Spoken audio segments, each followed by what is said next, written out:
Grand Alive. This is Coffee with Will, brought to you by Northwest Furniture and Mattress, Grand Ron Hospital, anythingtodigital.com, Northwest Furniture and Mattress, and Seabright Dentistry. And I'm here today with Gwen Trice, who is the director of the Maxville Heritage Center over in Joseph, Oregon, and a video producer, as I just found out this morning. And she is here today to chat with me about the Maxville Celebrate the Logger Gathering and what she is and has been doing oriented around the Maxville Heritage Center over in Joseph for the past 10 years? Is that kind of? We have been around for 10 years 10 now. years. Man, yeah. I just pulled that right out of my butt and it worked. So perfect. So thank you so much for coming here and joining me today and chatting with me. So tell me, you have an interesting story because you grew up in LeGrand, correct? Yes, born and raised. Born and raised. Then you traveled out. You went to Seattle for 30 years. Yes. And were you worked for Boeing.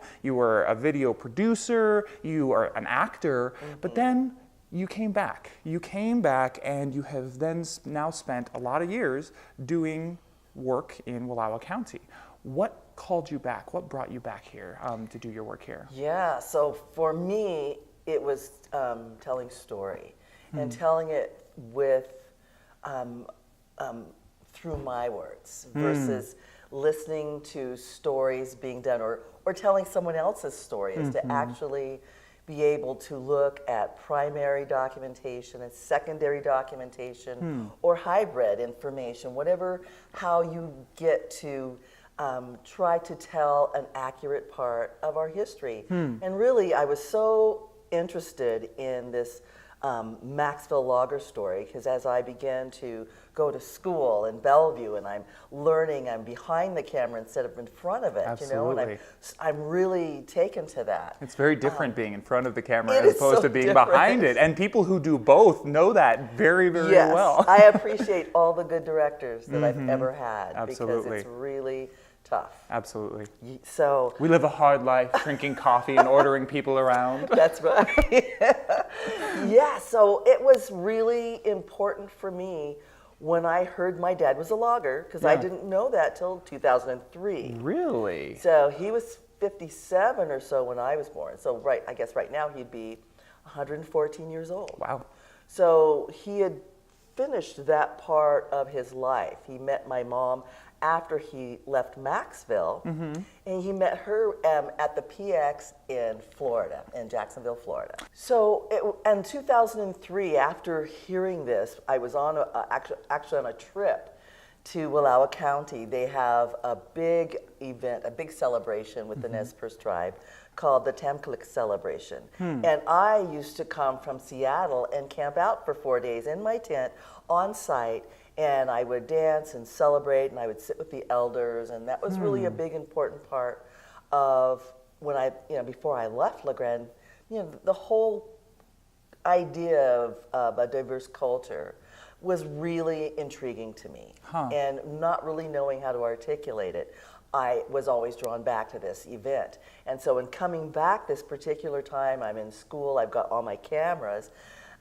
someone that I know from the county said, well, you ought to go to that Promise reunion. Your people are from up there, right? And so I'm looking at someone that What do you mean, your people? And I'm thinking, you don't know who we are. And what I found is everyone knew more about my family and my history than I did.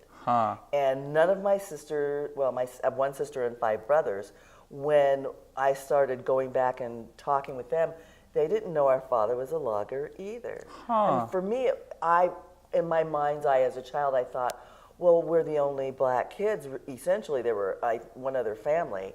And I thought, well, maybe we were here to be the help.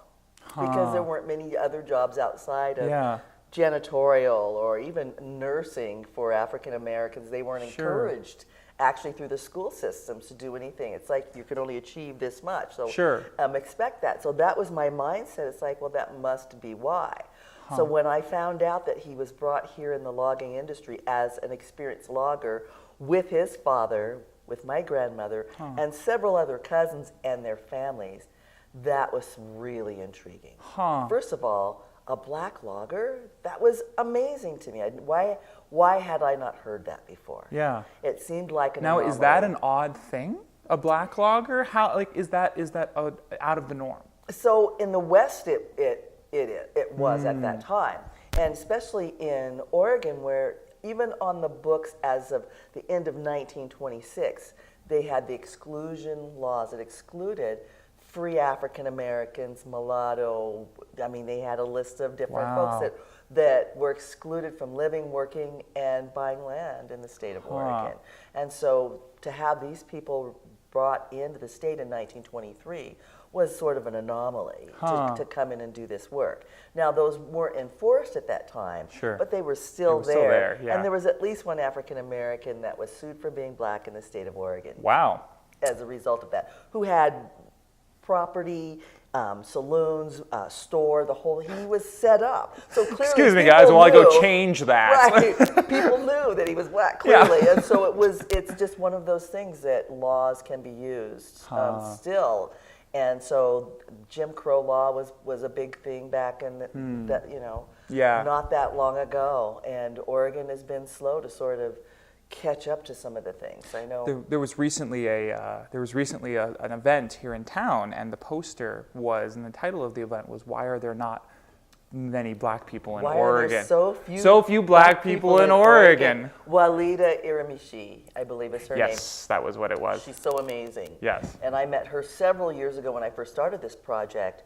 And it's an amazing story. And when we began to talk, she didn't know anything about my story. So I'm excited because she's incorporated that into telling. And she's a professor at PSU. Very cool. And so it's so nice to know that the work that we're doing, we're literally changing history by the inclusion of not just the African American loggers, but the Filipino, Greek, Hawaiian, Guamanian, Japanese, Chinese. There were all these people, and Native American, that contributed to that world, and we're not in the books. But we are today because of the work we do. Absolutely. And so that's the passion, is that it creates this vibrant American narrative as told through the perspective of all of those people involved, which is kind of the idea. I feel like you should write a book and call it a history book and call it The Vibrant American Narrative, and that would be that would be your poetry chapbook title right there. Yes. The Vibrant American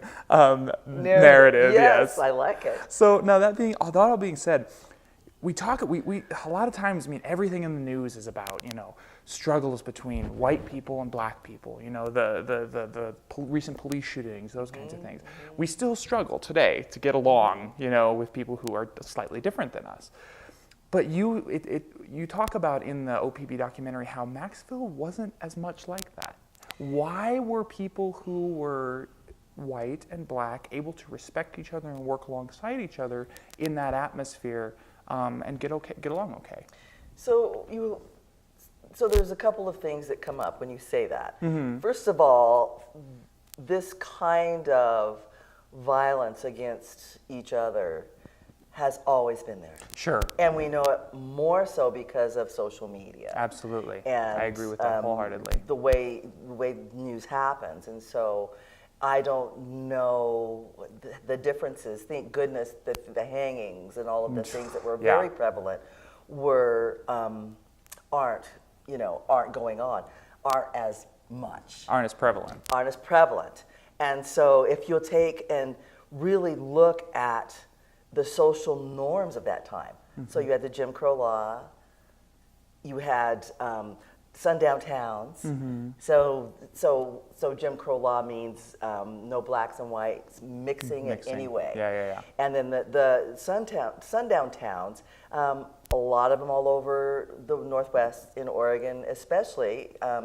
There's a great book called Sundown Towns that was written by an author that I've had a chance to see. So that's a great read to find out. I think I've actually seen the book before. Yeah. It's really powerful to find out how many towns still are and then get those laws removed, as well as create change by allowing all of your community. So this idea of inclusion and equity for all of the people that are contributing to your community should be part of those people creating change that are holding offices. And so think about the social norms and think about where the people came from. So those people mostly came from the South and the Midwest. So this was part of that great migration. And they were in a place, their social norm was to be separate, was to sort of adhere to the Southern don't speak unless you're spoken to, don't look a white man in the eye, that kind of thing. So you're bringing two groups that already have that knowledge together. That's one of the factors that make that happen, because they created a segregated town. Sure, yeah, I remember you saying that. But there were also homesteaders there, and a lot of those folks were from West Virginia. And they came, I know one family in particular came up 5 generations at a time, and to get out of that coal mining world. So think about company towns. They actually naturally segregated every ethnicity because they felt it was more efficient. And they even in the white area where the white families live, if you were a white male and single, all the single white men lived together away from the married. And so they really took that to the nth degree of creating separateness for efficiency. I remember that I think the Ford Company did that for a while there too as well. Yes. Yeah. So that doesn't, that is not necessarily a good thing. No, absolutely. At all. And so the other element I think that was really important is Maxville was in the middle of nowhere. Hardly anyone had cars back then. So you relied on horses and in the middle of the winter, which was long, sleighs, so 5.5 feet of snow, 20, 25 degrees below zero for a long period of time. And so it's more of a man against nature versus... So they had a common enemy. They had a common enemy. Which, they had a common thing they were trying to do was to survive. Absolutely. Yeah. And you find it's the same when men go to war and they fight beside someone they would not normally speak to or had some prejudice for whatever reason. They find that a lot of that stuff goes to the wayside, and they think differently at the end of that experience. And so I think that was the way it was for a lot of people up there, and they had an opportunity to work side by side, save each other's lives. They lost members too, and when they celebrated things together. They played baseball against each other in that area. And so and then they'd come together and play baseball against other teams as a bigger super team together. So there were exceptions to that space, and there were ways to enjoy each other's companies and have lifelong relationships, and I've seen a lot of that. They had common interests, common goals that brought them together above and beyond their differences. Absolutely. And and I've heard of that before in the context of when you have something that you're both working together toward and you're forced into that same room with each other, all of a sudden people's humanity very quickly becomes apparent, despite the fact that they are they don't necessarily look the same way as you. Yes. So some people still adhered to, not allowing black people in their homes, and others, did not adhere to that. And a lot of what you'd find, through the stories that have been told to me, that a lot of the West Virginia folks and the African American folks had connection and ties, and there were also Greek loggers up in that camp too. And I know after that camp was closed down, Angel Metropolis and my father opened up a hat blocking business and shoe shine parlor in downtown La Grande. What is hat blocking? Well, all the men wore hats at that time. So you had to steam it so it fit if it'd get out of shape, and they'd have a machine that they'd put it on, they'd block it. Wow, hat blocking. Yeah, so I'm going to start my own hat blocking business someday. I'm going to bring back the top hat. It's going to be great. I don't know about a top hat, but that would be cool. Okay, so hat blocking, your father had a sportsman, they had all the sportsman's needs, fishing rods and knives and guns, and I think Angel did the hat blocking and Dad did the shoe shine parlor part. So absolutely. Yeah. Now, sort of moving forward to the next sort of subject. I mean, it's certainly not the next subject that's attached, but you have, since you've been back, you've kind of dedicated your life to telling the stories of these people. I mean, you've done countless interviews, all of which were used on that documentary, The Logger's Daughter. Yes. You have, interviewed people, you've talked to people. So I guess what my question to you is, what are these people saying? If you could boil down what these people are saying into, a few minutes, and what can we learn as millennials, as people who are young and moving into what can we learn from these people who you have been interviewing? What are they saying to us? And you can think about that if you need to. So it's, the messages come different from different cultural groups. Sure. And so from our dominant cultural group, they would say, I think that the through line is they all will tell you it was tough. It was tough life. It was tough living up there. And you will see that most of the materials come from our dominant culture. So I say our dominant culture, meaning the white group that's Sure. And because they had more access to camera and that type of thing. So a lot of my materials come from dominant culture, and I'm so thrilled that for the folks that saw value in keeping everything to help tell story instead of just their own history. Their own particular histories, yeah. I've had to travel as far as Texas to get interviews before the last logger passed away that came out of Maxville. And so you, from that side, you'll hear them just say it was, the conditions were really, bad. You're living in a house that's shiplap, there's no insulation, you've got a little heat stove that you have to cook on and heat your house, and you're raising kids. You've got to go down to the lane to go get your water and bring it up. Yeah. You have to, you have to walk through walls of snow to the outhouse. When you want food, you don't just, go to McDonald's and have it served to you. When your dead pass, be it accident or naturally, you just can't sometimes bury them right away. Sure. And some of the traditions of the people are that you send those bodies back where they're buried back home. And so you have to figure out, how do we make this happen, and how do we have this sense of comfort for this group here. And so I would say that I think that what the people would say, this is really hard to put that in, put my mind in theirs, is that there's a deep respect, even that cuts through the cultural differences of each other. When you see people work side by side, and you see they have the same joys, they have the same celebrations, they worship the same God, they play music together. So they continue to find these common pieces that made their lives enjoyable, and that made, just being out in the woods for some of them was such a deep, just that connection to the land, rather than going 13 miles downtown, which would take a day and a half.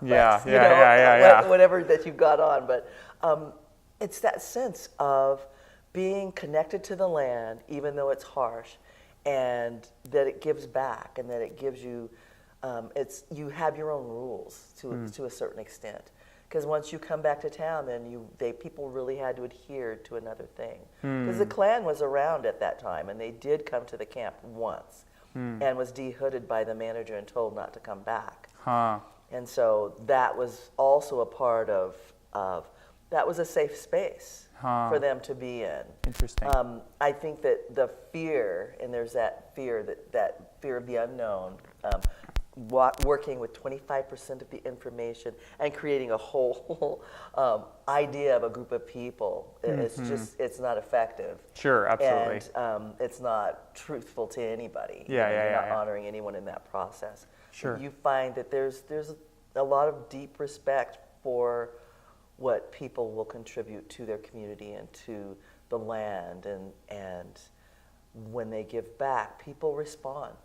Even throughout those social norms. And they may still go to their houses separately. Now, in the 1970s, there were only a couple of houses that I was allowed in to play with friends. So a lot of parents were still doing having that same mentality of, you can't play with, an N-word. I mean, very, frankly use it. And I've heard that word used in a lot of different ways in doing this work. And it's interesting how people would say, well, there was Nigger Bob, there was Nigger Joe. So I'm asking, it's like, what are their last names? Well, they didn't never know They them didn't because know. they didn't use them. Huh. And that was part of that sort of breaking down a caste system of keeping people So what in I'm a different hearing, area. so what I'm hearing here is that the times were tough. The times were not necessarily the most culturally sensitive and No, diverse, no. but these people in Maxville found a way to respect each other and the land that they were working with in the time that they were doing that. It's the truth. Yeah. There's another town that this is a great example. The Mount Emily Lumber Company, and we know it. I know it as Camp Elkanah because I went to church camp there. I know Camp Elkanah as well. Yes. And at the time, I didn't know that it was I didn't know it was a railroad logging town. I didn't know that 'Cause either we until were just now. We were sleeping in railroad cars on these black metal bunk beds. Yep. Probably the original beds. And I remember laying there thinking, someday I'm going to buy one and live in one of these. Who knew the work that I would be doing? But I was interviewing this amazing woman. The name just kind of escaped me right then. But this is a Native woman that grew up in that camp. Yeah. Her dad worked there, and there were many families there. And they had Japanese loggers there at that camp. And one of the loggers, his name was Koichi. Queechy. That's an was his amazing name. Right? And the fact that she would remember it, from being the little girl. She goes, I remember Queechy and his family. He was a foreman over a group of people that worked there, and that she remembers the day that 2 government men came to take them away and put them in internment camp. And she said, I remember that the whole camp stood for them and said, these people are not our enemies, they're our friends. And we work with them side by side. And, Wow. and of course, they had no power. These people were taken out of their camp. Wow. And so that's what I'm talking about. That, to me, if you were to tell any story, would be that. Wow. That's very, very cool. So, that being said, I'm getting goosebumps a little bit. You see that? You see what you've done to me? You've given me goosebumps. Like, it takes a lot to give me goosebumps. So tell me a little bit about, that being said, all of this stuff, we're celebrating the logger. Next weekend, this Friday. Yes, this Friday over in Joseph, correct? They are doing, no. So. Okay, tell me about this event. Okay, so this event is our 9th year. It's going to be held at the Wallowa County Fairgrounds in Enterprise. In Enterprise, okay. Yes. And we are doing something new this year. We're doing what I like to call a mashup of 2 different events together with another organization, Wallowa Resources. Yeah. And they have an annual event called the Watershed Festival. And that festival is very specific for parents to bring their young kids in. And they have this great big scavenger hunt where they go to each booth and they ask questions and they get stickers and little prizes. They get a free hot dog and chips and a piece of fruit. They get to run around and see the big birds. The falconers are there, so they get to hear more about the watershed by being hands-on in their way. Yep. And they have the Nez Perce fishing pond as well, so they can do some fishing. It's a chance for their parents to come and hang out. Well, Maxville is working with them too, so we've got these common educational points that we have and this common sort of stewardship of the historical logging that's a part of their timber and stewardship. And so we're going to have historical logging games, maybe a little axe throwing or crosscut sawing. People get a chance to actually try some of these things. Of course, everyone has to sign. You have to be 18 or over. You've got to sign. Can't have small children throwing axes everywhere. Probably not a good idea. As that might be enjoyable for people to watch, but probably not pleasant for the parents or for the children. No, and we just want to, we want to be 100% aware of what's going on with each and every one. But we also have a gentleman coming to do mule log skidding, so he's going to show how that works. With your working tools are humans and animals and steam. It's a different kind of power. So think about 6,000 calories a day is what a logger would expend that was sawing logs every day. Wow. So think about 8 McDonald's French fries, 8 hamburgers, or milkshakes. Wow. That's a lot of calories. That's a lot of calories. In a day. So he's going to show us, how they did it. They created their own science around that. So Jim will be working that. We're going to have great music. Daryl Brand, who owns the OK Theater, will be doing music on one stage, and we've got a wonderful gentleman in Steve excuse me, his name is David, and he will be coming in from Spokane. He teaches school there, and he was just here last year doing a one-man play called York that was absolutely phenomenal. I mean, it's rave reviews, and around the state, people are asking him to come back and do this again. Well, he takes his students to Africa and teaches them how to drum, and we're going to bring him in, and I want him to bring a lot of the drums that he's picked up on his travels.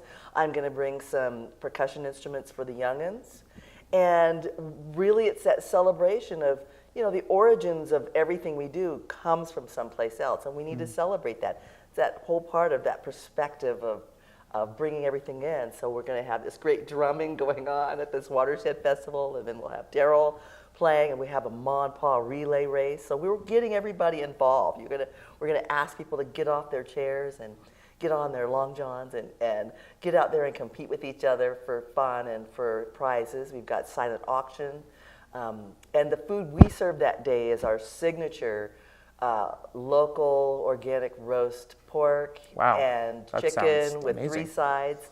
So that'll be $10 a plate, which is, I mean, such a deal. Wow. And it helps to bring funding for programming like this. Absolutely. Yes.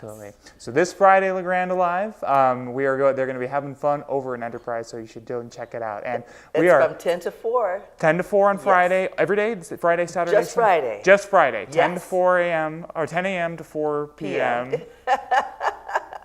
Go over to Enterprise, have some fun, eat some food, enjoy the Celebrate the Lager Festival. And we are out of time. Thank you so much, Gwen, for joining me and talking with me about all this super fun stuff. It was quite pleasurable. And thank you, La Grande Alive, for staying tuned and tuning into La Grande Alive.